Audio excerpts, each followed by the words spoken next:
And we have breaking news at 11. New accusations against the woman investigators say killed her husband, Ryan, her son, Parker, and her daughter, also named Ryan, before killing herself.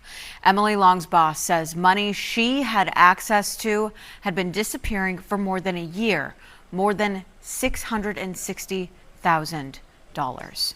You're watching News 9 at 11. I'm Marissa Tansino. And I'm Steve Botari. Derek Fisher owns a chain of restaurants here in the Granite State.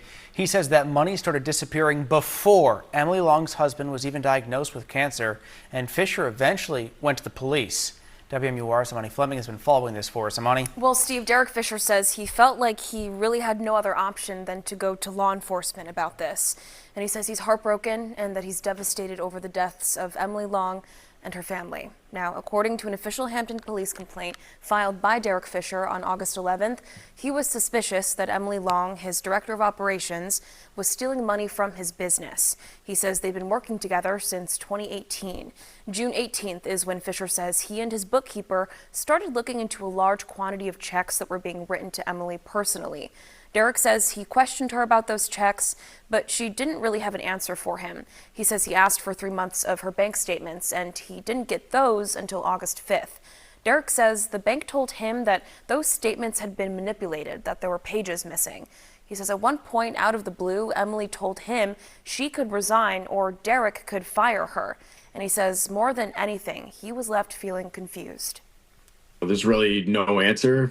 As far as I know, I don't have any answers. I don't know where the money went. I don't know what she, needed it for, what she spent it on. But I do know that something was wrong. She did do what we're, suspecting her of doing, because she's the only one that had access to any of this money. I don't want to make this about me, because it's not about me. It's about this little boy that has no family anymore. And that is the story right here. So Fisher says at this moment he's not planning any legal action to try and recover any of that money. And we also know that it's not clear if any of this was a factor in Emily Long's suicide or in the murders of her husband and her children.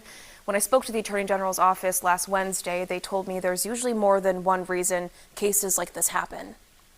I think the big thing is to try not to speculate that there's any one reason like something like this would happen. Homicide and suicide is usually much, much more complex than just one reason. And if you or someone you know needs help, there are resources available. You can call or text 988 24 hours a day, 7 days a week. In the studio tonight, Imani Fleming, WMUR News 9.